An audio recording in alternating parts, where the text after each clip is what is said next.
కథ ఏంటంటే ఇందులో శ్రీనివాస్ అనే ఏఆర్, అబ్దుల్ అనే మరో రిమాండ్ ఖైదీని కోర్టులో హాజరుపరిచే డ్యూటీ చేయాల్సి వస్తుంది.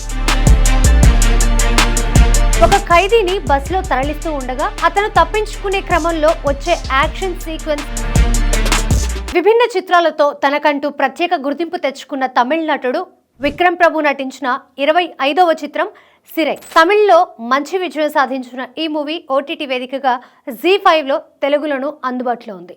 మరి ఈ క్రైమ్ డ్రామా ఎలా ఉందో చూద్దాం. కథ ఏంటంటే ఇందులో శ్రీనివాస్ అనే ఏఆర్ హెడ్ కానిస్టేబుల్ గా విక్రమ్ ప్రభు నటించాడు. ఒకసారి ఎస్కార్ డ్యూటీలో ఉండగా ఓ ఖైదీ తప్పించుకునేందుకు ప్రయత్నించడంతో అతడిని శ్రీనివాస్ తుపాకీతో కాలుస్తాడు. దీంతో ఉన్నతాధికారులు విచారణకు ఆదేశిస్తారు. అయితే ఈ విచారణ కొనసాగుతూ ఉండగానే అబ్దుల్ అనే మరో రిమాండ్ ఖైదీని కోర్టులో హాజరుపరిచే డ్యూటీ చేయాల్సి వస్తుంది. కానీ అనూహ్యంగా అబ్దుల్ తప్పించుకొని పారిపోతాడు. ఆ తర్వాత ఏం జరిగింది? శ్రీనివాస్ అండ్ టీం అబ్దుల్ను ఎలా పట్టుకోగలిగారు? ఇంతకీ అబ్దుల్ ఎవరు? అతను చేసిన నేరం ఏంటి? వంటి విషయాలు సినిమా చూసి తెలుసుకోవాలి. సినిమా ఎలా ఉందంటే తమిళ్లో సిరై అంటే జైలు అని అర్థం. ఇందులో పోలీసుల జీవితాలను, అందున కానిస్టేబుల్ల జీవితాలను కళ్లకు కట్టినట్టుగా చూపించారు. డ్యూటీలో పోలీసులకు ఎదురయ్యే సవాళ్లేంటి? ప్రాణాలకు తెగించి ఎలా పోరాడతారు? ఆత్మరక్షణ కోసం చేసే పనులు కూడా వారిని ఎలాంటి ఇబ్బందుల్లోకి నెడతాయి? ఇలా ప్రతి అంశాన్ని చక్కగా చూపించారు. ఒక ఖైదీని బస్సులో తరలిస్తూ ఉండగా అతను తప్పించుకునే క్రమంలో వచ్చే యాక్షన్ సీక్వెన్స్తో సినిమాను ప్రారంభించిన తీరు ఆకట్టుకుంది.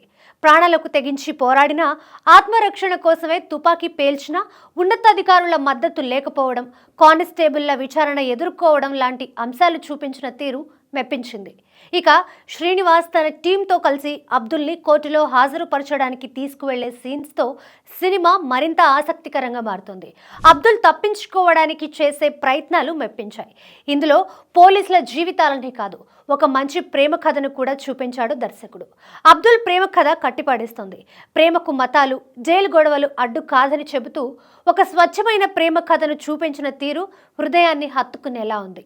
దర్శకుడు ఎంచుకున్న కథాంశం బాగుంది. అందుకు తగ్గట్టుగానే ఆసక్తికర కథనాల్ని రాసుకున్నారు. కొన్ని సన్నివేశాలు నెమ్మదిగా సాగినా ఓవరాల్గా సినిమా మెప్పించింది. నటీనటుల పర్ఫార్మెన్స్, స్క్రీన్ ప్లే, క్లైమాక్స్ సినిమాకి బలంగా నిలిచాయి. ఫైనల్గా చెప్పేది ఏంటంటే పోలీసుల జీవితాలు, కోర్టులో కేసుల విచారణలో జరుగుతున్న నిర్లక్ష్యం, మత వివక్ష, స్వచ్ఛమైన ప్రేమ కథ, ఇలా పలు అంశాల మేళవింపులతో తెరకెక్కిన ఈ సినిమా ఆకట్టుకుంది.